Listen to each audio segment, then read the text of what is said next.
ओम नमो भगवते वासुदेवाय हरे। राधे राधे। जय श्री कृष्ण। कार्तिक महात्म 7वां अध्याय। मंगलकारी श्री हरि का सच्चा नाम ध्याऊं, कार्तिक मास महात्म का 7वां अध्याय बनाऊं। नारद जी ने कहा, हे राजन, कार्तिक मास में व्रत करने वालों के नियमों को मैं संक्षेप में बतलाता हूँ, उसे सुनिए। व्रती को सब प्रकार के आमिष, मांस, उड़द, राई, खटाई तथा नशीली वस्तुओं का त्याग कर देना चाहिए। व्रती को दूसरे का अन्न ग्रहण नहीं करना चाहिए, किसी से द्वेष नहीं करना चाहिए और तीर्थ के अतिरिक्त अन्य कोई यात्रा नहीं करनी चाहिए। देवता, वेद, ब्राह्मण, गाय, व्रती नारी, राजा तथा गुरुजनों की भी निंदा नहीं करनी चाहिए। व्रती को दाल, तिल, पकवान, दान किया हुआ भोजन ग्रहण नहीं करना चाहिए। किसी की चुगली या निंदा भी नहीं करनी चाहिए। किसी भी जीव का मांस भी नहीं छूना चाहिए। पान, कत्था, चूना, नींबू, मसूर, बासी तथा जूठे अन्न का भी प्रयोग नहीं करना चाहिए। गाय, बकरी तथा भैंस के अतिरिक्त अन्य किसी पशु का दूध नहीं पीना चाहिए।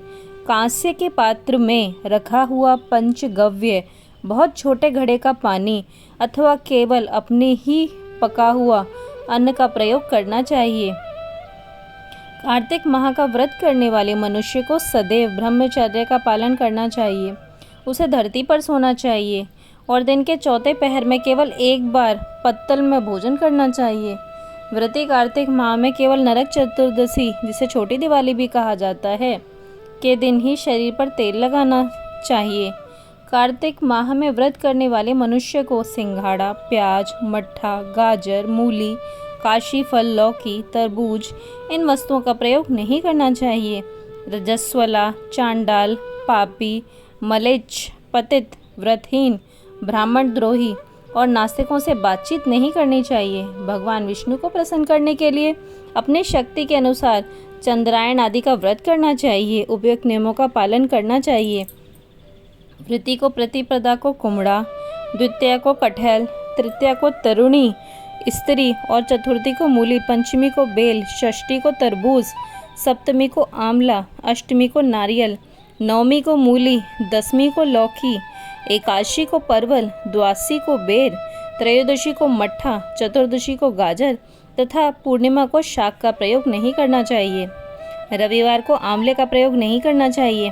कार्तिक माह में व्रत करने वाला मनुष्य यदि इन शाकों में से किसी शाक का सेवन करना चाहे तो पहले ब्राह्मण को देखकर ग्रहण करे। वही विधान माघ माह के व्रत के लिए भी है। देवोत्थान एकादशी में पहले कही गई विधि के अनुसार नृत्य, जागरण, गायन, वादन आदि करना चाहिए। इसको विधि पूर्वक करने वाले मनुष्य को देखकर यमदूत ऐसे भाग जाते हैं जैसे सिंह की गर्जना से हाथी भाग जाते हैं। कार्तिक माह का व्रत सभी व्रतों में श्रेष्ठ है। इसके अतिरिक्त जितने भी व्रत यज्ञ हैं वह 1000 की संख्या में किए जाने पर भी इसकी तुलना नहीं कर सकते, क्योंकि यज्ञ करने वाले मनुष्य को सीधा वैकुंठ की प्राप्ति होती है। जिस प्रकार राजा की रक्षा उसके अंगरक्षक करते हैं, उसी प्रकार कार्तिक माह का व्रत करने वाले की रक्षा भगवान विष्णु की आज्ञा से इंद्रादि देवता करते हैं। व्रती मनुष्य जहाँ कहीं भी जाए वहीं पर उसकी पूजा होती है, उसका यश फैलता है। उसके निवास स्थान पर भूत, पिशाच आदि कोई भी नहीं रह पाते। विधि पूर्वक कार्तिक माह का व्रत करने वाले मनुष्य के पुण्यों का वर्णन करने में ब्रह्मा जी भी असमर्थ हैं। यह व्रत सभी पापों को नष्ट करने वाला, पुत्र पौत्र प्रदान करने वाला और धन्य धान्य की वृद्धि करने वाला है। इति कार्तिक माह महत्तम 7वां अध्याय समाप्त। ओम नमो भगवते वासुदेवाय हरे। राधे राधे। जय श्री कृष्ण। श्री कृष्ण गोविंद हरे मुरारे। हे नाथ नारायण वासुदेव।